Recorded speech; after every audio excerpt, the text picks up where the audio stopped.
નમસ્કાર. ચલો બેટા, આપણે જેડબલ્યુ નીટનું આના પછીનું પેપર એટલે કે 8મું પેપર સ્ટાર્ટ કરીએ.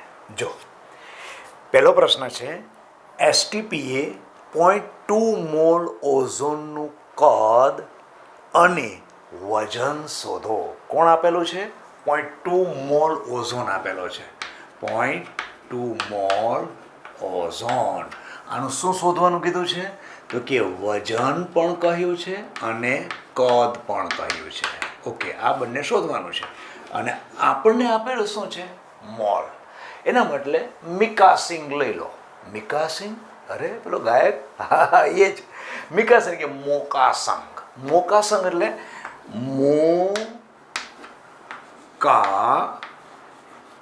મોક આ સંગ. ઓકે, આવડ્યું? તો આ શું છે? મોલ. ક એટલે કદ, એટલે આણ્વીય દળ અને સં એટલે સંખ્યા. હવે આ બધું કહું છું હું તમને કે આ છે શું, આનો રિલેશન કઈ રીતે યુઝ કરવો એ પણ તમને કહું. આણ્વીય દળ તો ખબર છે, કોઈ પણ પદાર્થનો આણ્વીય દળ, જેમ કે H2O હોય તો આણ્વીય દળ તમે ત્યાં 18 લખી શકો. હવે હું 18 H2O લઈ લઉં. ચાલો, H2O એટલે 18 ગ્રામ થયું. એનું એસટીપીએ કદ કેટલું થાય? એસટીપીએ કદ થાય 22.4 લીટર. નવી બુકમાં 22.7 છે. હવે એના મોલ કેટલા થાય? તો કે 1 મોલ થાય. અને એ જ 18 ગ્રામને તમે સંખ્યાની દ્રષ્ટિએ કરો તો 6.022 × 10⁻23 પાણીના અણુ થાય. હવે ખબર પડી? એનો મતલબ કે સંખ્યા આટલી લો એટલે એસટીપીએ કદ આટલું થાય. એસટીપીએ જો કદ આટલું હોય તો એની સંખ્યા આટલી થાય. એ જ રીતે જો એસટીપીએ કદ 22.4 લીટર હોય તો એનું વજન એટલે કે આણ્વીય દળ કેટલું થાય? તો કે 18 ગ્રામ પાણી માટે. એવી રીતે પાણીનું 18 ગ્રામ વજન લઈ લો તો એનું એસટીપીએ કદ 22.4 લીટર થાય. એવી રીતે 18 ગ્રામ આણ્વીય કદની સંખ્યા તમે જુઓ, આણ્વીય દળ હોય એની સંખ્યા જુઓ તો 6.022 થાય. અને 6.022 સંખ્યા કરો એટલે એનું વજન તમને 18 ગ્રામ જ થાય. એવી રીતે આટલી આ સંખ્યા લો એટલે 1 મોલ થાય ને 1 મોલ એટલે આટલી સંખ્યા થાય. 1 મોલ એટલે એસટીપીએ કદ 22.4 ને 22.4 લીટર એટલે 1 મોલ. આમ એકબીજા સાથે 1 મોલ એટલે પછી આણ્વીય દળ થાય 18 ગ્રામ પાણી માટે, અને 18 ગ્રામ લઈ લો એટલે આપણા માટે 1 મોલ થાય. અંદરો અંદર ગુણ થઈ ગયેલું છે. હવે આનો યુઝ કઈ રીતે કરવો? તમને પ્રશ્નમાં કોના સાથે સંબંધ પૂછ્યો છે એની ઉપરથી જવાનું. ચાલો પ્રશ્નમાં આવીએ. આપણને આપેલો છે 0.2 મોલ આપેલો છે. શોધવાનું શું છે ભાઈ? વજન શોધવાનું છે. ઓકે, કાંઈ વાંધો નહીં. તો મોલ ટુ વજન ઉપર જતા રહો. મોલ ટુ વજન. ઓકે, મોલ ટુ વજન એટલે આણ્વીય દળ. તો કોણ આપેલું છે? ઓઝોન. અહીંયા 18 ગ્રામ પાણી જગ્યાએ ઓઝોન હું લઉં તો ઓઝોનનું વજન કે 16 × 48 ગ્રામ થાય. એનો મતલબ એવો થયો કે 1 મોલ જો હું ઓઝોન લઉં તો એનું વજન કેટલું થાય? 48 ગ્રામ થાય. તો મારી પાસે 0.2 મોલ છે તો કરીએ. એમ કહી શકાય 1 મોલ, આને જો આવી રીતે શાબ્દિક ભાષામાં આવેલું છે, 1 મોલ ઓઝોન બરાબર કેટલા ગ્રામ? 48 ગ્રામ.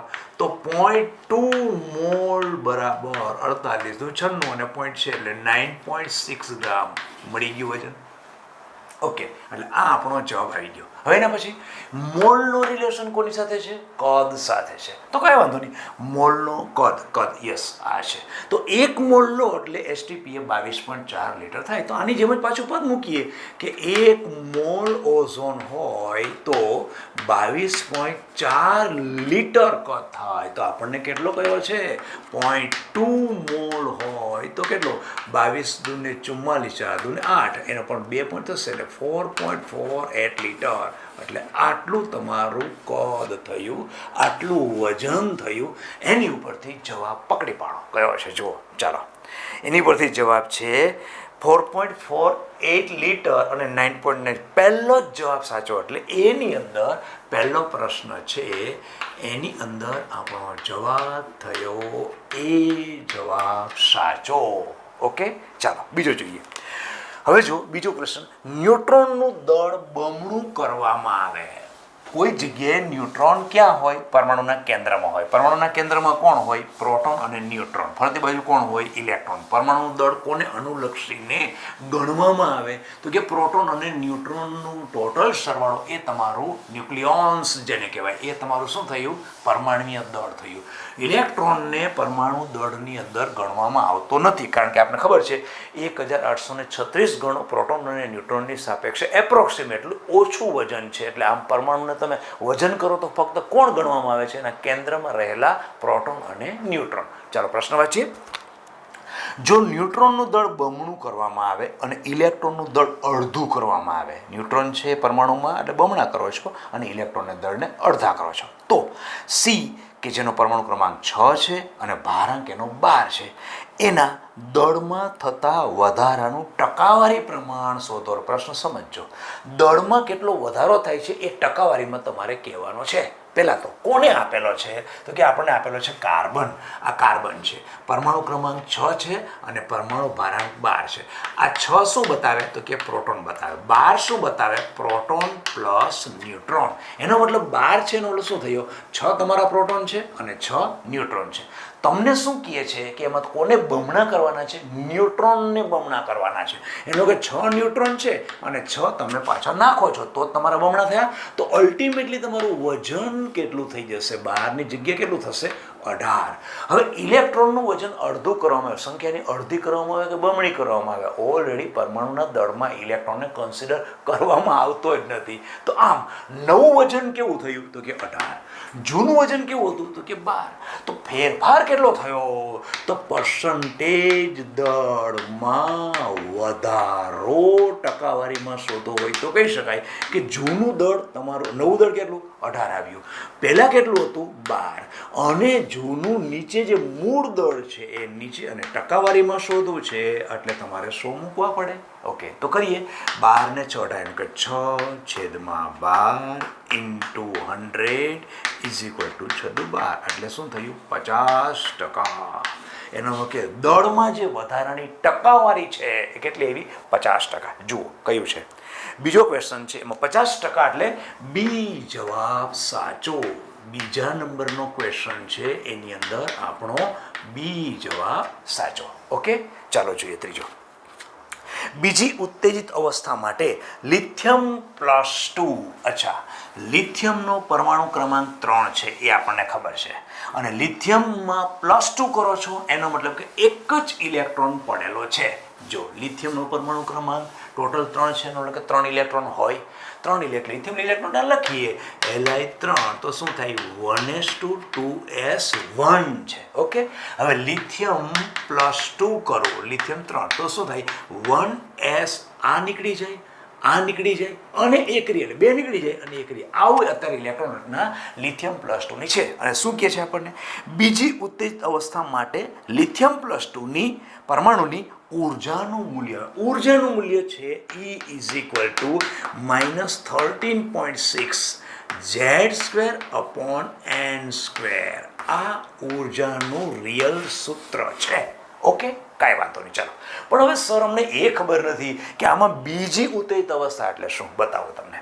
જો પરમાણુના કેન્દ્ર છે એના પછી આ શક્તિ સ્તર હોય છે, ખબર છે? શક્તિ સ્તર n = 1, n = 2, n = 3, n = 4.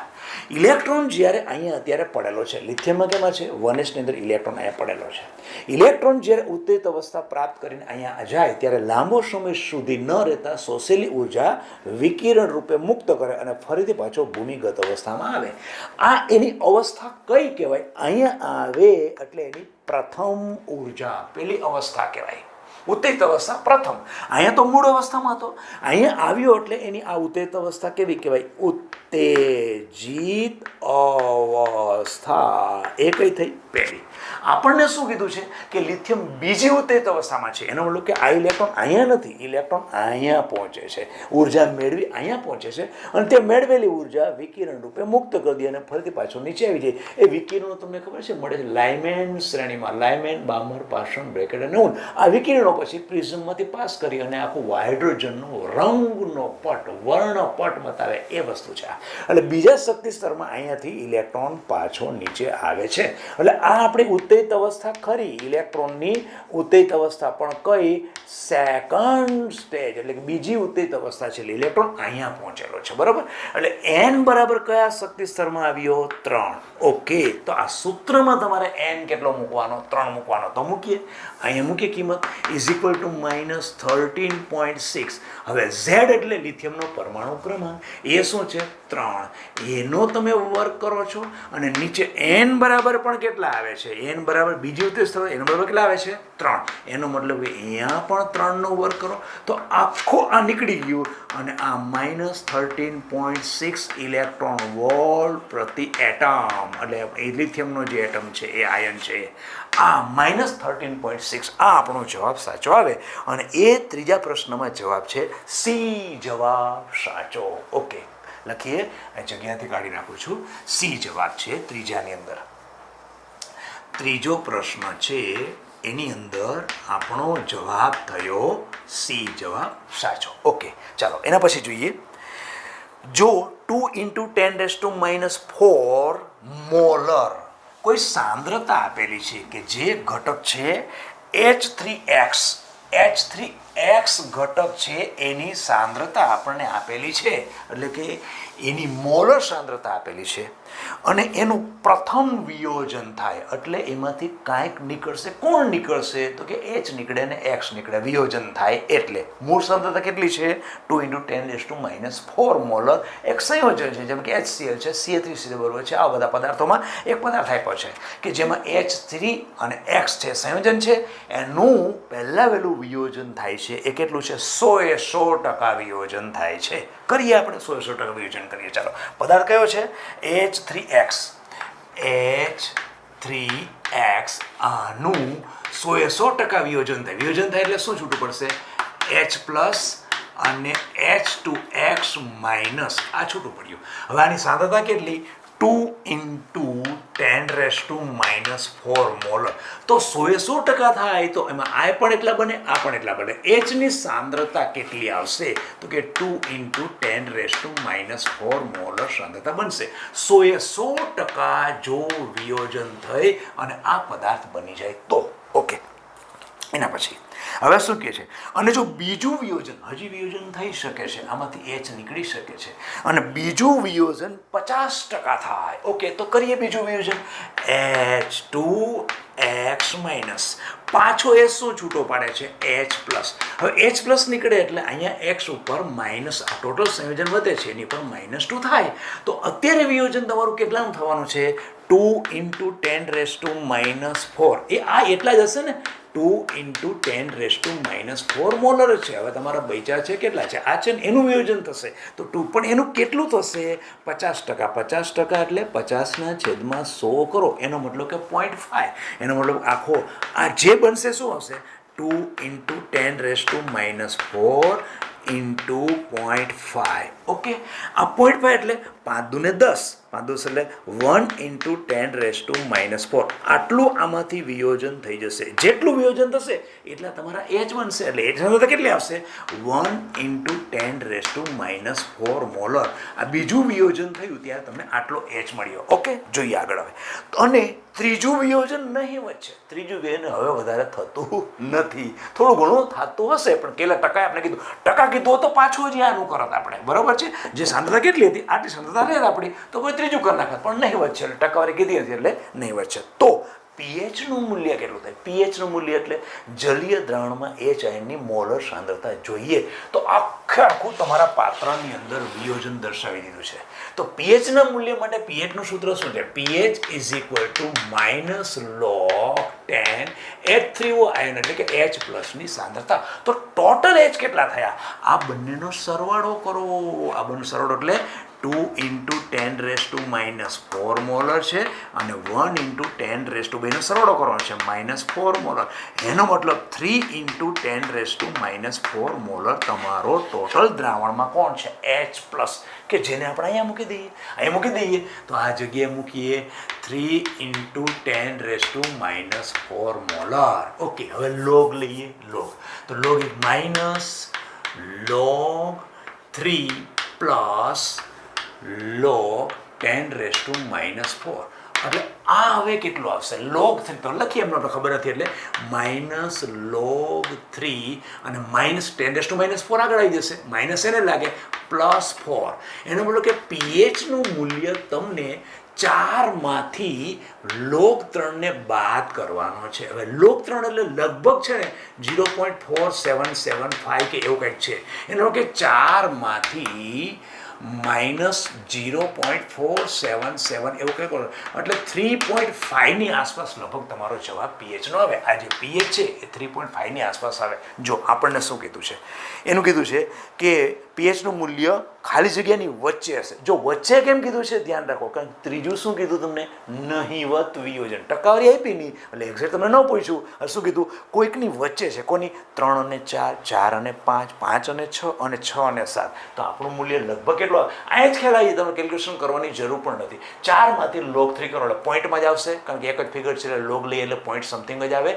તો 4માંથી પોઈન્ટ વડે શું બાદ કરવાની છે એનો કે 3 ને 4 ની વચ્ચે જવાબ આવે એટલે આપણો જવાબ કયો રહ્યો ચોથાની અંદર એ જવાબ સાચો આ ચોથું છે એની અંદર આપણો જવાબ થયો એ જવાબ સાચો ઓકે ચાલો એના પછી નીચેનામાંથી કયું સંયોજન પ્રકાશ સમઘટકતા દર્શાવશે હવે બેટા ધ્યાન રાખો પ્રકાશ સમઘટકતા દર્શાવવા માટે પર્ટિક્યુલર સંકીર્ણ સંયોજન પાસે બે ખાસિયત હોવી જોઈએ એક તો સંકીર્ણ સંયોજન અષ્ટફલકીય હોવું જોઈએ એનો મતલબ એની દ્વિતીયક સંયોજકતા વર્નરના સિદ્ધાંત અનુસાર 6 સવર્ક્ષ સંયોજક બંધ બનેલા હોય તો તમારી અષ્ટફલકીય રચના થાય પહેલું ખબર પડી પહેલા શું કરવાનું છે પ્રકાશ સમઘટકતા દર્શાવવા માટે સંકીર્ણ સંયોજન એક તો અષ્ટફલકીય રચના ધરાવતો હોવું જોઈએ અને બીજું કિલેટ હોવું જોઈએ કિલેટ હોવું એટલે કે ચક્રીય એટલે કે બહુદંતી લિગેન્ડ હોવો જોઈએ તો જ તમારું એ સમઘટક જે પણ સંકીર્ણ સંયોજન છે એ પ્રકાશ ક્રિયાશીલતાનો ગુણધર્મ ધરાવે ઓકે જો પહેલું જુઓ પહેલાની અંદર એમોનિયા એકદંતી છે બીજામાં ઝિંક સાથે એ પણ એકદંતી સીએલ છે એના પછી ત્રીજાની અંદર છે ચોથાની અંદર સીએન પણ એકદંતી તો ત્રીજામાં છે ને જવાબ આપણો ત્રીજો થયો કઈ રીતે કરે જો એમાં ઓક્ઝેલેટ છે તો કઈ રીતનું હોય તો કે આ ક્રોમિયમ છે ક્રોમિયમ એને એક અહીંયા જોડાયેલો હોય એક આ બાજુ જોડાયેલો હોય અને એક આ બાજુ જોડાયો એટલે કોણ હોય ઓક્ઝેલેટ હોય અહીંયા કોણ હોય ઓક્ઝેલેટ અહીંયા પણ ઓક્ઝેલેટ C2O4 દ્વિદંતી છે હવે એ જ રીતે આની વચ્ચે હું અરીસો રાખું એટલે પ્રતિબિંબી સ્વરૂપે મારે જોવું હોય તો ક્રોમિયમ છે એનો એક આ બાજુ થાય એક આ બાજુ થાય અને એક આ બાજુ થાય અહીંયા કોણ હોય ઓક્ઝેલેટ આ પણ કોણ છે ઓક્ઝેલેટ આ પણ કોણ ઓક્ઝેલેટ એનો મતલબ કે એકબીજાના પ્રતિબિંબી સ્વરૂપે થયા તો આ શું સંકીર્ણ થયું તમારું પ્રકાશ સમઘટકતા દર્શાવે છે કારણ કે અષ્ટફલકી છે ને 1 2 3 એ લિગેન્ડને ઇલેક્ટ્રોન યુગ્મનું દાન લિગેન્ડ ધાતુ આયનને ઇલેક્ટ્રોન યુગ્મનું દાન કરે છે કારણ કે એક જ લિગેન્ડ ધાતુ આયનની બે દ્વિતીયક સંયોજકતા સંતોષે એટલે આખું સંકીર્ણ કેવું થયું એ ચક્રીય એનું કિલેટ સંયોજન છે સંકીર્ણ કેવું છે કિલેટ અવસ્થામાં છે અને પ્રકાશ સમઘટક દર્શાવવા માટે તમારું સંકીર્ણ અષ્ટફલકીય હોય અને કિલેટ હોય એટલે પ્રકાશ સમઘટકનો ગુણધર્મ દર્શાવે તો આના પર જવાબ કયો આવ્યો સી જવાબ સાચો એનો મતલબ કે પાંચમો છે એની અંદર આપણો જવાબ થયો સી જવાબ સાચો ઓકે ચાલો જો બેટા આગળનું પાનું જુઓ શું કહે છે એક પ્રક્રિયા માટે એન્થાલ્પી અને એન્ટ્રોપી ફેરફાર ઉષ્માગતિશાસ્ત્ર એક પ્રક્રિયા માટે એન્થાલ્પી અને એન્ટ્રોપી ફેરફાર અનુક્રમે 40 કિલો જૂલ પ્રતિ મોલ એટલે કોણ આપણને 40 આપ્યું છે પ્રશ્નને સમજો enthalpy is equal two 40 kilo joule પ્રતિ મોલ ઓકે અને એન્ટ્રોપી 100 જૂલ ડેલ્ટા એસ બરાબર 100 જૂલ પ્રતિ કેલ્વિન ઓકે જો બંનેમાં ધ્યાન રાખજો ફરક શું છે પહેલામાં કિલો જૂલમાં આપેલું છે આમાં જૂલમાં આપેલું છે ઓકે અને 27 સેલ્સિયસ તાપમાને આ પ્રક્રિયા માટે કયું કથન યોગ્ય છે T is equal to 27 plus 273 kelvin ફેર નાખીએ એનો મતલબ કે 300 કેલ્વિન ઓકે તો એના માટે કયું કથન યોગ્ય ગણાય એટલે કે પહેલું છે પુરોગામી પ્રક્રિયા આપમેળે થશે પુરોગામી પ્રક્રિયા આપમેળે થશે નહીં પ્રક્રિયા સંતુલનમાં છે પુરોગામી અને પ્રતિગામી બંને પ્રક્રિયા આપમેળે થશે. જોઈએ હવે આ બંનેનું રિલેશન આવે ને પ્રક્રિયા આપમેળે થવાની વાત હોય એટલે ઉષ્માગતિશાસ્ત્રના બીજા નિયમમાં 2 પર્યાયો છે કે આપમેળે થતી બધી પ્રક્રિયામાં વિશ્વની એન્ટ્રોપી વધે છે. એક એન્ટ્રોપી વિધેય નક્કી કરી શકો, પણ એના માટે પ્રણાલી અને પર્યાવરણ બંનેની એન્ટ્રોપી નક્કી કરવી પડે તો જ તમારું વિશ્વ થાય. બીજું વિધેય ઉષ્માગતિશાસ્ત્રનું શું છે કે આપમેળે થતી બધી પ્રક્રિયામાં પ્રણાલીની મુક્ત ઉર્જા ઘટે છે. તો મુક્ત ઉર્જા શોધી લે, ખાલી પ્રણાલીની વસ્તુ આપેલી છે આપણને, ડેલ્ટા એચ. ડેલ્ટા એચ કોનું છે? પ્રણાલીનું છે. તો ડેલ્ટા જી શોધીએ તેની વચ્ચે રિલેશન પણ છે. Delta G is equal to delta H minus T delta S મૂકી દઈએ, પણ યુનિટમાં ધ્યાન રાખજો. અહીંયા જૂલમાં છે, અહીં કિલો જૂલ, તો આને પણ જૂલમાં ફેરવી નાખીએ તો ડેલ્ટા એચ બરાબર કિલો જૂલમાં છે તો 40 ને ઇન્ટુ 100 કરીએ, એનો 1000 કરીએ, એનો મળે કે 40,000. એટલે આ શેમાં આવી ગયો? કિલો નીકળી ગયો, જૂલમાં થઈ ગયો. માઇનસ ટી કેટલો છે? 300 છે, સોરી 300 કેલ્વિનમાં કર્યો છે ને, કારણ કે કેલ્વિનમાં આપેલો છે, આમાં કેલ્વિનમાં જો આપેલો એન્ટ્રોપી એટલે into delta S. Delta S કેટલો છે? 100. ઓકે, તો કરીએ 40,000 માઇનસ 300 એટલે એનો મતલબ 30,000. 30,000 એનો મતલબ 10,000. કોનું મૂલ્ય આવ્યું? Delta G. ડેલ્ટા જીનું મૂલ્ય 10,000 જૂલ. Okay, 10,000 joule. તો ડેલ્ટા જીનું મૂલ્ય ધન હોય તો પ્રક્રિયા આપમેળે ન થાય. યાદ કરો, કારણ કે ઉષ્માગતિ બીજું નિયમ શું કહે છે? આપમેળે થતી બધી પ્રક્રિયા માટે મુક્ત ઉર્જાનું મૂલ્ય ઘટે છે. એનું મતલબ કે ઋણ થવું જોઈએ તો પ્રક્રિયા આપમેળે થાય. અહીંયા કેવું આવ્યું? ડેલ્ટા જી બરાબર કેવું આવ્યો? ધન મૂલ્ય આવ્યું. એનો મતલબ કે પ્રક્રિયા આપમેળે થશે નહીં. એનો અર્થ એવો કે જવાબ છઠ્ઠામાં કયો છે? બી જવાબ, પુરોગામી પ્રક્રિયા. પુરોગામીને તમને અટવા માટે નાખ્યું છે.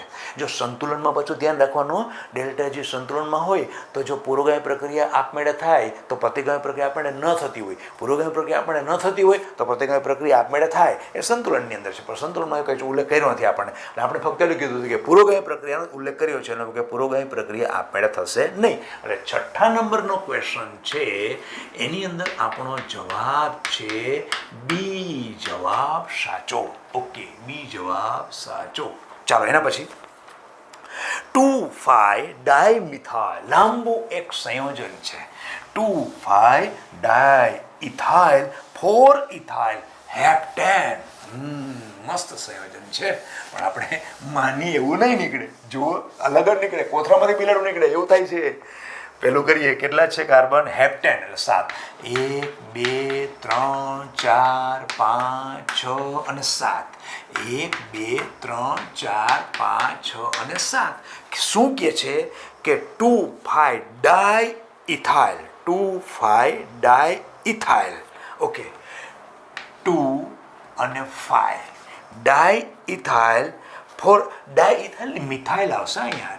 મિથાઇલ છે, સોરી, મેં પેપર કાઢેલું, મને ખ્યાલ છે. મિથાઇલ અને 4-ઇથાઇલ. 4 ઉપર શું છે? CH2 CH3. સોરી, આમાં સુધાર લેજો હા, કારણ કે મેં જે કાઢેલું છે ત્યારે આમાં ભૂલથી લખાઈ ગયું છે. ડાયમિથાઇલ 4-ઇથાઇલ હેપ્ટેન માં કેટલા મિથાઇલ સમૂહ હાજર છે? કરીએ પેલા કાર્બન શ્રેણી તો પૂરી કરીએ. CH3 1 2 3 થઈ ગયું એટલે H. એના પછી 1 અને 2 એટલે H2. 1 2 3 એટલે H. 1 2 3 એટલે H. 1 2 અહીંયા H2 અને અહીંયા H3. જો હવે મિથાઇલ સમૂહ કઈ રીતે? આ કેવો થયો સમૂહ તમારો? મિથાઇલ. આ કયો થયો સમૂહ? મિથાઇલ. આ કયો થયો? મિથાઇલ. આ કયો થયો? મિથાઇલ. અહીંયા કન્ફ્યુઝન થાય, પણ આને પણ મિથાઇલ છે. જો આને તો મિથાઇલ ગણતા હોય તો આને પણ મિથાઇલ જ ગણવો પડે ને. એટલે આમ તમારા મિથાઇલ સમૂહ થયા કેટલા? 1 2 3 4 ને 5. જો આને આપણે ઇથાઇલ, આને CH3 મેં ધ્યાનમાં લેતા નથી, પણ બેટા ખાસ આમાં ભૂલ થઈ છે એટલે લખવામાં ધ્યાન રાખજો. 2,5-ડાયઇથાઇલની જગ્યાએ શું કરવાનું છે? મિથાઇલ કરવાનું છે. ઇથાઇલની જગ્યાએ હું ચેન્જ કરી નાખું છું. ઇથાઇલની જગ્યાએ મિથાઇલ કરવાનું છે. મિથાઇલ. તો તમારો જવાબ આવશે. એટલે જવાબ કેટલા આવે છે? 5 જવાબ સાચો. 7માની અંદર 7મું છે એની અંદર 5 એટલે 5માં કેટલામું છે ડી જવાબ સાચો. એટલે મને અહીંયા આ અલગ હતું ને એટલા માટે જ મેં તમને આ પ્રશ્ન આપવાનું કારણ જ એ છે કે જનરલી વિદ્યાર્થીઓ શું કરે કે મિથાઇલ પકડે તો બહુ તો આ હશે તો કાં તમને કીધું છે 1 અને 2 મિથાઇલ કયા છે પછી શું અલ્ટિમેટલી ઊંડાણમાં જોવાનું છે. નહીંતર આપણે શું કહીએ છીએ 2 જવાબ લખીએ જવાબ 2 આપેલો હોય તો પહેલો જવાબ આપણે લખી નાખીએ. વાસ્તવમાં મિથાઇલ સમૂહ એટલે મુક્ત CH3 જે દેખાતો હોય આખી શૃંખલામાં એ બધાને તમે મિથાઇલ કહી શકો.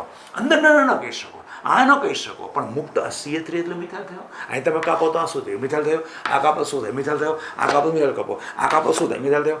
આ કાપો શું થાય મિથાઇલ. હવે આને કાપો તો ન મેળ પડે એટલે મિથાઇલ તમારે કેટલા થાય છે 5 થાય છે. ઓકે ચાલો એના પછી CH3CONH2 CH3CONH2 એમાઇડ આપેલો છે. ઓકે એની P2O5 સાથે પ્રક્રિયા કરીએ એમાઇડ CH3CONH2 એની પ્રક્રિયા P2O5 નિર્જળીકરણ -H2O થઈ જાય કારણ કે આ નિર્જળીકરણ કરે H2 અને આ O એટલે થાય CH3CN આવું બનશે. જો CH3CN પ્રક્રિયામાં કાર્બોનિલ કાર્બનનું આ કાર્બન છે આ કાર્બન છે પણ આ સમૂહ કયો કહી શકાય સમૂહ કયો છે કાર્બોનિલ. આ કાર્બોનિલ કાર્બનનું સંકરણ બદલાઈને કયું થાય છે તો એ જ કાર્બન તમારે લેવાનો છે. આ કાર્બન નહીં લેવાનો. કાર્બન કયો લેવાનો છે આ જ કાર્બન લેવાનો છે. કાર્બોનિલ કાર્બનનું સંકરણ બદલીને કયું થાય છે તો આપણને ખબર છે CN ની અંદર C ટ્રિપલ બોન્ડ N હોય તો જ્યારે C ડબલ બોન્ડ છે એનો મતલબ સંકરણ કયું કહેવાય sp2 અને ટ્રિપલ બોન્ડ થાય એટલે સંકરણ કેવું થાય sp. એનો મતલબ sp2 હતું અને એમાંથી શું બને છે sp થાય છે એટલે જવાબ કયો આવ્યો sp2 કાર્બોનિલ કાર્બન. CO સમૂહને કાર્બોનિલ સમૂહ કહેવાય. કાર્બોનિલ સમૂહનો કાર્બન એટલે કે છે કાર્બોનિલ કાર્બનનું સંકરણ બદલીને શું થાય છે આ કાર્બન નહીં લેવાનો આ જ કાર્બન લેવાનો. ટ્રિપલ બોન્ડ થયો ને ટ્રિપલ બોન્ડ ખબર છે જો ઇથાઇન હોય ઇથાઇનમાં C ટ્રિપલ બોન્ડ C તો આમાં ઇથાઇનમાં બંને કાર્બનનું સંકરણ કેવું હોય sp હોય. એવી રીતે ઇથિન હોય તેમાં બંને કાર્બનનું સંકરણ દ્વિબંધ હોવાને કારણે શું હોય sp. તો અહીંયા દ્વિબંધ કાર્બન નથી તો ઓક્સિજન છે. અહીં નાઇટ્રોજન હાઇડ્રોકાર્બન નથી તો નાઇટ્રોજન છે પણ કાર્બન સાથે છે તો ત્રિબંધ ને એટલા માટે સંકરણ sp અને આ સંકરણ sp2 એટલે sp2 માંથી sp એટલે જવાબ કયો થયો C જવાબ સાચો. અને 8મો જે પ્રશ્ન છે 8માની અંદર આપણો જવાબ C જવાબ સાચો. ઓકે ચાલો એના પછી નીચેનામાંથી શામાં કાર્બનનો ઓક્સિડેશન આંક ઓછો છે. બહુ સહેલો પ્રશ્ન પણ હું કાઢતી વખતે મને પછી બેઠા થયું કે એવું ન થાય કે છોકરાને બહુ વધુ આગળ છે અઘરું આવતું જાય બુદ્ધિનું જ આમ થાય સહેલો પ્રશ્ન અઘરો ન પડી જાય એવું ન થાય એટલા માટે પછી આ લીધેલો છે. આમાં કાંઈ છે નહીં જો CF4 એક એ આપેલો છે પછી CO2 એના પછી CH4 એના પછી CCl4. હવે કાર્બન ઓક્સિડેશન એમનું પણ નીકળી હશે. જો આની શું કરશો 1 ઉપર -1 તો 4 ઉપર -4 તો આ +4 થયો. પછી 1 ઉપર ઓક્સિજન -2 હોય તો 2 ઉપર -2 એટલે -4 એનો મતલબ +4 થયો. હાઇડ્રોજન ઉપર 1 ઉપર +1 હોય તો 4 ઉપર +1 એનો મતલબ કે આની પર -4 થયો. એના પછી કાર્બન ક્લોરીન ઉપર 1 ઉપર -1 તો 4 ઉપર -4 તો આની પર +4 થયો. તો શું કહે છે તમને કે શામાં કાર્બનનો ઓક્સિડેશનાંક સૌથી ઓછો હોય તો અહીંયા +4 આ જગ્યાએ સૌથી ઓછો છે. એનો જવાબ કોણ CH4 અને CH4 આપણો જવાબ છે 9માં C જવાબ સાચો. આપણો C જવાબ સાચો. ઓકે એના પછી ચાલો 10મોમાં જે આપણે સમીકરણ આપેલું છે કાલે જ લીધેલું હતું કાલનો વિડીયો યાદ કરો એની અંદર આદર્શ વાયુ સમીકરણમાં સુધારો કરીને વાન ડર વાલ્સે વાસ્તવિક વાયુના સમીકરણ આપેલું છે એ સમીકરણમાં અચળાંકો છે. કયો હતો સમીકરણ યાદ કરો P છે. જો એકચ્યુઅલી શું હતું PV = nRT. વાન ડર વાલ્સે શું કીધું કે તમારો જે P છે ને એની અંદર કંઈક ઉમેરવું પડશે. ઉમેરવું શું પડશે તો કે AN² / V². એક તો આ અને કદ શું છે V - NB = nRT. તો એનું બેઝિકલી શું કહેવાનું હતું કે વાયુ પાત્રની અંદર જે આ વાયુના અણુઓ ઘૂમે છે એ ઘૂમે ત્યારે આની ઉપર આમ દબાણ કરે, જેમ કે હું ઘૂમતો ઘૂમતો દબાણ કરું તો પાત્રમાં જે દબાણ થાય એ મારો એટલે કે વાયુ, હું વાયુ તરીકે છું તો એ વાયુ પાત્રનું વાયુનું દબાણ ગણાય. પરંતુ વાન ડર વાલ્સે કીધું કે અણુ જ્યારે આમ આકર્ષિત થાય ત્યારે અન્ય અણુ બીજા અણુ પોતાના પાત્રમાં રહેલા એ પોતાને ખેંચે. તો હું આમ અથડાવા જાઉં અને મને કોઈ ખેંચી લે તો મારાથી પાત્રની દિવાલમાં ઓછું દબાણ થાય. એનો મતલબ કે વાયુનું દબાણ કેવું ગણાય? ઓછું ગણાય. કેમ? તો કે આકર્ષણ થાય છે. કોણ આકર્ષણ કરે છે? એના અણુઓ એને આકર્ષણ કરે છે. તેથી કરીને એ આકર્ષણ જે થાય છે એ માપી લો અને એમાં ઉમેરી દો એટલે તમારું રિયલ દબાણ આવે. તો આકર્ષણની માત્રા, એને કીધું આકર્ષણની માત્રા છે, આ આકર્ષણ છે એની માત્રા એના જથ્થાના, વાયુના જથ્થાના વર્ગના સમપ્રમાણમાં અને કદના વર્ગના વ્યસ્ત પ્રમાણમાં. કદ જેમ મોટું હોય એમ તમારું પાત્ર વધારે ફેલાયેલું હોય તો મારી સાથે આકર્ષણ ઓછું લાગશે. જે કે અડધું ભરેલું હોય તો વાયુનો અણુ મારી બાજુમાં નજીક હોય તો મને આકર્ષણ જલ્દી કરશે. એટલે કે છે કદના વ્યસ્ત પ્રમાણ. જો મોટું હોય તો આકર્ષણ ઓછું અને નાનું કદ હોય તો આકર્ષણ વધારે. એટલે કે છે એ આકર્ષણનું મૂલ્ય કેવું હોય તો કેવું? અંદર જથ્થો છે એના વર્ગના સમપ્રમાણમાં અને કદના વર્ગના વ્યસ્ત પ્રમાણમાં. તો સમપ્રમાણ કાઢવું હોય તો મારે શું કરવું? અચળાંક લખવો પડે. તો અચળાંક એને આધારિત છે. શાના માટે છે?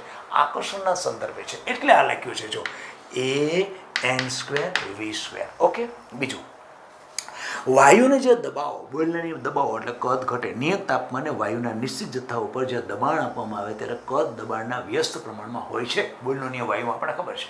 તો આમ ઘટતા જાય ઘટતા જાય ઘટતા જાય તો ધીમે ધીમે ધીમે આ વાયુનો આટલો ભાગ આમ ભરાઈ જાય તો આનાથી પછી ગમે એટલું પણ આ પાત્રનું દબાણ આપ્યા જ રાખશો. આ દિવાલ દાખલા તરીકે અહીંયા સુધી પહોંચી ગઈ તો હવે તમે દબાણ આપ્યા જ રાખશો આપ્યા જ રાખશો કોઈ ફેર નહીં પડે. બોઇલનો નિયમ જળવાશે નહીં. કેમ? તો કે હવે એટલી જગ્યા તો વાયુના પાત્ર, વાયુના અણુને જોઈએ ને. તો વાસ્તવમાં શું કર્યું હતું? આખું કદ જ વાયુનું લીધું હતું. તો એ આખા વાયુના કદને તમે વી કહો છો. વાસ્તવમાં એટલાને બાધિત કરી લેવું પડે.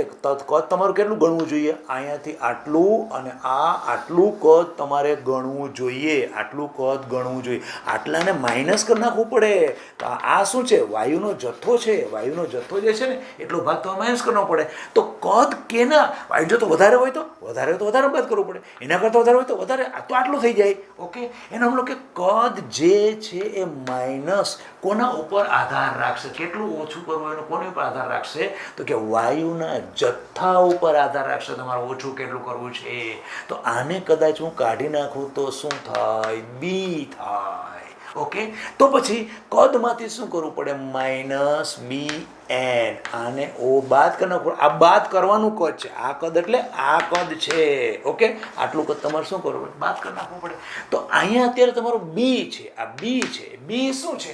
એ કદનો સંદર્ભ વિચારે કહે છે. એ શું છે? આકર્ષણનો સંદર્ભ કહે છે. મેં તમને અંશો તો થોડું સમજાવવાનો પ્રયત્ન કર્યો કે ભાઈ વાન ડર વાલ્સ વાયુ સમીકરણ સુધારો કરીને કઈ રીતે PV = NRT લખ્યો છે ને એ વસ્તુ મેં તમને બતાવી કે એમાં એ અને બી શું કહેવા માંગે છે. ગોખો નહીં એટલા માટે કહ્યું મેં કે આ એ શું બતાવે છે? આકર્ષણનું નિર્દેશન કરે છે.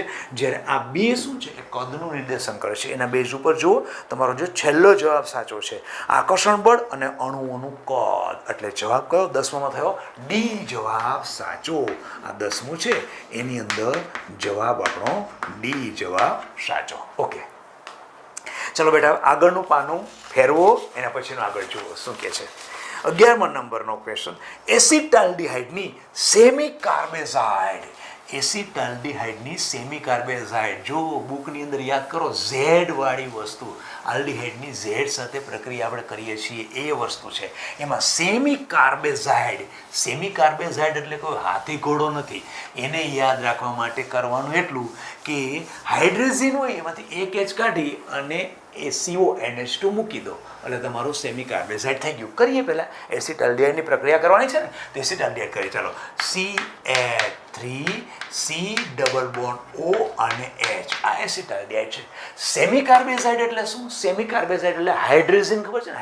હાઇડ્રોજન એટલે કોણ? NH2. આ કોણ છે? હાઇડ્રોજન. એમાંથી એક H કાઢો અને CONH2 લગાડો. આ એક H મેં કાઢ્યો તો તમે કોઈને લગાવી શકો ને. એ કોણ છે? CONH2. આ આપણો છે સેમી કાર્બેઝાઇડ. આ કોણ છે? એસિટાલ્ડિહાઇડ. એસિટાલ્ડીહાઇડ. આપણને શું કહ્યું છે જો, એસિટાલ્ડીહાઇડની સેમી કાર્બેઝાઇડ સાથેની પ્રક્રિયાથી કઈ નિપજ મળશે? કાંઈ નથી. નિપજ મેળવવામાં કરવાનું શું? આ હાઇડ્રોજન છે, આ ઓક્સિજન H પ્લસના માધ્યમમાં પ્રક્રિયા થાય અને માઇનસ H2 થાય, બાકીનું બધું જોડ દો જે છે એમ જ. તો CH3C પછી નીચે H, આ દ્વિબંધ આવી ગયો, સીધો કોની સાથે આવી જશે? N સાથે. N અને પછી કોણ? આ તો નીકળી ગયો, સીધો કોણ આવ્યો? NH2 અને પછી CONH2. આ એસિટાલ્ડીહાઇડને ઇથેનોલ IUPAC કહેવાય. તો આનું નામ શું? આ નામ આવે ને, આ બે જોઈન્ટ જ ત્યાં છે, બીજું કાંઈ નથી. તો ઇથેનોલ સેમી કાર્બેઝોન. ઓકે, આ આપણો નવું સંયોજન જે બન્યું છે. આપણે નામ કાંઈ પૂછ્યું નથી. આપણું સૂત્ર શું છે? CH3CH NH CO NH NH આવશે, અહીં H આવશે જો, કારણ કે H2 નીકળી ગયો. NH આપણે વધારે લખાઈ ગયા, H અને CONH2 એટલે જવાબ એ જવાબ સાચો. 11મો પ્રશ્ન છે, એની અંદર જવાબ થયો એ જવાબ સાચો. ઓકે, એના પછી C9H12O2. આ અણુસૂત્ર ધરાવતું સંયોજન કયું હશે? ઓહો, આ સંયોજન કયું હશે જોઈએ. પેલું કયું છે સંયોજન? પેલું છે આઇસોપ્રોપાઇલ બેન્ઝીન. ઓકે, આઇસોપ્રોપાઇલ ક્યુમિનની વાત કરે છે. આઇસોપ્રોપાઇલ બેન્ઝીન CH3CH3. હવે પહેલી તે વસ્તુ, આમાં ઓક્સિજન જ નથી. તમને જો ઓક્સિજનવાળું સૂત્ર કીધું છે, એનો મતલબ કે ઓક્સિજન તો છે નહીં. પછી ઓક્સિજન 2 છે. ફિનોલમાં તો એક ઓક્સિજન હોય, એ ન હોય. ક્યુમિન હાઇડ્રોપેરોક્સાઇડ. અચ્છા, આ એક વસ્તુ છે, ક્યુમિન હાઇડ્રોપેરોક્સાઇડ CH3O અને H. આ ક્યુમિન હાઇડ્રોપેરોક્સાઇડ છે. અચ્છા, એમાં કાર્બનની સંખ્યા થાય છે સેટ. તો પહેલાં આ તો 6 થયા, 6, 7, 8 અને 9. એનો મતલબ કે C9. હાઇડ્રોજન કેટલા? 1 2 3 4 5 6 7 8 9 10 11 અને 12. એનો મતલબ H12 અને O કેટલા? 2, O2. એટલે આપણો જવાબ આ છે, ક્યુમિન હાઇડ્રોપેરોક્સાઇડ. એટલે જવાબ 12માં C છે, 12. એની અંદર આન્સર થયો C, જવાબ સાચો. એના પછી સુક્રોઝ માટે કયું વિધાન સાચું છે? ઓકે, પહેલું, સુક્રોઝ ફેલિંગ દ્રાવણનું રિડક્શન કરે છે. નહીં, નોન રિડ્યુસિંગ શર્કરા છે, તો નથી જ. એના પછી તેમાં 2 મોનોસેકેરાઇડ એકમો C1 અને OC2 સાંકળથી જોડાયેલા હોય. સુક્રોઝ જળ કરો, ગ્લુકોઝ અને ફ્રુક્ટોઝ. ગ્લુકોઝનો આલ્ફા C કાર્બન 1 હોય અને પેલાનો C2 હોય. ખબર છે? એટલે આ વિકલ્પ આપણો સાચો છે કે એમાં 2 મોનોસેકેરાઇડ કોણ કોણ હોય? ગ્લુકોઝ અને ફ્રુક્ટોઝ. કયા સાંકળ ગ્લાયકોસિડિક બનતી ક્યાં ક્યાં જોડાયેલા હોય? આનો C1 હોય ગ્લુકોઝનો અને ફ્રુક્ટોઝનો C2 હોય. એટલે આપણો એ જવાબ સાચો છે, એટલે કે બી જવાબ, એટલે બીજા નંબરનો છે ને એ જવાબ સાચો છે. 13મો પ્રશ્ન છે, એની અંદર જવાબ છે આપણો બી, જવાબ સાચો. એના પછી STPએ 965 સેકન્ડ માટે વિદ્યુત પ્રવાહ પસાર કરતા, એટલે T આપેલો છે. T ઇઝ ઇક્વલ ટુ STPએ T is equal to 965 second. આટલો વિદ્યુત પ્રવાહ કોઈમાંથી તમે પસાર કરો છો તો 11,200 મિલી હાઇડ્રોજન વાયુ છૂટો પડે છે. તો H2નું કદ STPએ છૂટું પડે છે કેટલું? 11,200 મિલી હાઇડ્રોજન વાયુ અંદરથી છૂટો પડે છે. ઓકે, તો કેટલા એમ્પિયર વિદ્યુત પ્રવાહ પસાર કર્યો હશે? એનો મતલબ I શોધવાનો છે. અને આપણે ખબર છે Q is equal two I into T. T આપણને આપેલો છે, I આપણે શોધવાનો છે. એનો મતલબ Q શોધી લો, આરામથી મળી જાય, કાંઈ વાંધો નહીં. N ટુ Q કે Q ટુ N, આ દાખલામાં એ જ ધ્યાન રાખવાનું. વિદ્યુત વિભાજનના દાખલામાં N ટુ Q તરફ જવાય અથવા Q ટુ N તરફ જવાય. કઈ રીતે? જો, અત્યારે આપણે હાઇડ્રોજન છૂટો પડે છે એનો મતલબ કે H plus twice H plus plus 2 electron, તો આપણે હાઇડ્રોજનના 1 મોલ વાયુરૂપ હાઇડ્રોજન મળે. હવે આમાં શું કહો છો કે આ ઇલેક્ટ્રોનનો જથ્થો એટલે કેટલો, તો કે 2 ઇન્ટુ 96,500 કુલમ. ઓકે, એનો મતલબ તમે અહીંયા ક્યુ લીધો છે, એની સામે તમને શું મળે છે, 1 મોલ હાઇડ્રોજન. ઓકે, તો આ શું થઈ ગયું, એન થઈ ગયું. જો હવે ક્યુ ટુ એન કે એન ટુ ક્યુ, તમારે કઈ બાજુ જવું છે એ નક્કી કરવાનું. તમારે ક્યુમાંથી એનમાં જવું છે કે એનમાંથી ક્યુમાં જવું છે એ વસ્તુ નક્કી કરવાની છે. ઓકે, તમારે જોઈએ છે કોણ, ક્યુ જોઈએ છે. અચ્છા, તો પછી હવે એમ કેવું પડે કે 1 મોલ હાઇડ્રોજન એના માટે તમારે આટલો કુલમ પસાર કરવો પડે છે, પરંતુ અંદર મને મોલ નથી આપ્યો સર, મને તો કદ આપેલો છે. તો હમણાં મિકા સિંહ મેં કીધું તું, હમણાં કહ્યું કે નહીં,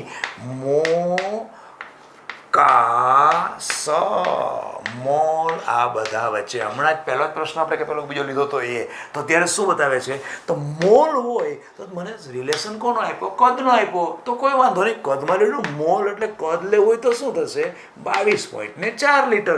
તો 1 મોલ ન કહું, એની જગ્યાએ 22.4 લીટર કહું તો પણ ચાલે. અચ્છા, તો આના ઉપરથી તો એવું થઈ ગયું સર કે 22.4 લીટર એટલે કે 1 મોલ H2. જો H છે, 1 મોલ H2 હું કહું કે 22.4 લીટર કહું, STPH છે બધું, તો એના માટે મારે કેટલા કુલમ વિદ્યુત જથ્થો પસાર કરવો પડે, 2 ઇન્ટુ 96,500 કુલમ વીજ જથ્થો પસાર કરવો પડે. ઓકે, તો મારે કેટલો મને મળે છે, કેટલો, 11,200. તો 11,200 મિલી H2 મેળવવા માટે કેટલો પસાર કરવો પડે, તો 2 ઇન્ટુ 96,500 ઇન્ટુ 11,200 ડિવાઇડેડ બાય 22.4. અચ્છા, 22.4 લીટર. અચ્છા, 22.4 લીટર નહીં આવે ને, અહીંયા લીટરમાં મિલી કર્યું છે એનો કે 22,400 મિલી, એનો કે 22,400 મિલી, કારણ કે લીટરમાં અહીં મિલીમાં છે તો લીટરનું લેવાય ને, મિલીમાં જ લેવાય કે નહીં. હવે જો 11,200 ગુણ્યા 2 એનો કે 22,400, તો 22,400 નીકળી ગયું, એનો કે 96,500 કુલમ વીજ જથ્થો તમારે પસાર કરવો પડે. ઓકે, હવે અહીંયા મારે કેટલો વીજ જથ્થો પસાર કરવાનો એ આવી ગયું, મૂકી દો તો ડાયરેક્ટ જવાબ આવી જાય. કરીએ, અહીંયા મૂકીએ છીએ. ચાલો, એ જ સૂત્ર હું પાછું અહીં કરું છું, Q is equal two I into T. ફરીથી પહેલાં આટલું તમને બતાવી દઉં કઈ રીતે કર્યું. જો આ આપણને શું હતું, આટલું આપણી પાસે માહિતી હતી, આ આપણી પાસે વધારાની. હવે એમ કીધું કે હાઇડ્રોજન મળે છે એટલે દ્રાવણમાં હાઇડ્રોજન મેળવવા માટે શું હશે, H પ્લસ હશે, twice H plus plus 2 electron એટલે હાઇડ્રોજન મેળવો. તો કેટલા 2 ઇલેક્ટ્રોન એટલે શું, 2 ફેરાડે કહો અથવા 2 ઇન્ટુ 96,500 કુલમ કહો. આટલા કુલમ મેં કેમ કુલમ લીધું, મારે ડાયરેક્ટ કુલમ મૂકી શકાય, એટલે ફેરાડેનું તો પાછું કુલમમાં ફેરવવું પડે, ડાયરેક્ટ લીધું. 2 ઇન્ટુ 96,500 કુલમ પસાર કરું ત્યારે 1 મોલ મળે. 1 મોલ એટલે STP 1 મોલ એટલે કેટલા, 22.4. એનો મતલબ કે 22,400 મિલી કહું કે 22,4 લીટર કહું, બંને વસ્તુ એક જ. તો 22,400 મિલી મેળવવા માટે 2 ઇન્ટુ 96,500 કુલમ વીજ જથ્થો પસાર કરવો પડે. 22,400 હાઇડ્રોજન મેળવવા માટે એટલે મિલી હાઇડ્રોજન મેળવવા માટે 2 ઇન્ટુ 96,500 કરવો પડે. મારે કેટલો લેવાનો છે, મને મળે છે કેટલો, 11,200. તો શું મારે કરવું પડે કે 22,400 માટે 2 ઇન્ટુ 96,500 હોય તો 11,200 માટે કેટલો ક્યુ પસાર કરવો પડે. એટલે કીધું 22,400 મિલી માટે 2 ઇન્ટુ 96,500, તો 11,200 માટે કેટલો પસાર પડે, 96,500 કુલમ. એનો કે અંદર ટોટલ મેં કેટલો કુલમ પસાર કર્યો એ મારી પાસે આવી ગયો. ઓકે, આટલો કુલમ વીજ જથ્થો પસાર કરેલો, ક્યુ મારી પાસે આવી ગયો. ઓકે, તો ક્યુ શું થઈ ગયું, 96,500 into is equal two I into T કેટલું છે, 965. તો I કેટલું થાય, 96,500 છેદમાં 965, આ નીકળી ગયું, એનો મતલબ કે 100. તો I ઇઝ ઇક્વલ ટુ શું થઈ ગયું, 100 એમ્પિયર વિદ્યુત પ્રવાહ પસાર કરવો પડે. એનો મતલબ જવાબ આપણો કયો થયો, 14માં ડી જવાબ સાચો.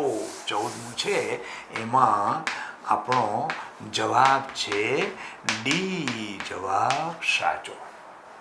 ઓકે, એના પછી બ્યુટાઇલેટેડ હાઇડ્રોક્સી એનિસોલ. બ્યુટાઇલેટેડ હાઇડ્રોક્સી એનિસોલ ખાદ્ય પદાર્થમાં કેવા પદાર્થ તરીકે, અચ્છા હવે આમાં કંઈ કરવાનું છે નહીં, આ તો ડાયરેક્ટ છે એન્ટીઓક્સિડન્ટ છે એટલે આમાં કંઈ કરવાનું છે નહીં. બ્યુટાઇલેટેડ યાદ રાખવા માટે જૈવિક અણુનો જે ખાદ્ય પદાર્થ છે, બ્યુટાઇલેટેડ હાઇડ્રોક્સી એનિસોલ એ ખાદ્ય પદાર્થમાં કેવા પદાર્થ તરીકે વપરાય છે તો કે એન્ટીઓક્સિડન્ટ. બુકની લીટી છે ભાઈ, એટલે ઇઝી છે બેટા, આમાં કાંઈ નથી. સી એટલે 15માની અંદર જવાબ છે આપણો સી, જવાબ સાચો. ઓકે, તો ચાલો આજે આપણે 15 ક્વેશ્ચન પૂરા થયા એટલે પેપર નંબર 8 પૂરું કર્યું. હવે આપણી પાસે છે કેટલા દિવસો? લગભગ 5 દિવસો છે. તો 5 દિવસમાં હજી પાછા 5 પેપર આપણા થશે. પ્રયત્ન કરું છું કે અલગ અલગ પ્રકારના જ તમને બધા પ્રશ્નો મળી રહે. અને વિદ્યાર્થીને એવી કોમેન્ટ આવેલી કે સર 12મા કરતાં 11માના પ્રશ્નો વધારે મૂકો. 12મું તો અમારે તાજું ઓલરેડી થઈ ગયેલું છે, રિવિઝન એકવાર થઈ ગયેલું છે, તો 11માના વધારે મૂકો. એટલે આજનું જે પેપર હતું ને એની અંદર મેં 11માના પ્રશ્નો પર ભાર વધારે મૂક્યો છે. હજુ પણ તમને એવું લાગે કે ના વધારે 11માં મૂકવા છે તો હજી 12માનું ઓછું કોઈ, તો તમને જે બેટા લાગે એ પ્રમાણે મને કહેજો. તો 5 પેપર હજી આપણા હાથમાં છે. 12માનું વેટેજ રાખવું હોય તો 12માના વધારે મૂકીશું, 11માનું હોય તો 11 મૂકીશ. અને તમે કહેશો બ્રિટાનિયા 50-50 તો બ્રિટાનિયા 50-50 ચાલુ રાખીશું. ઓકે, ચાલો તો અત્યારે અહીંયા આ લેક્ચર સ્ટોપ કરીએ. વધુ આવતા અંકે નમસ્કાર.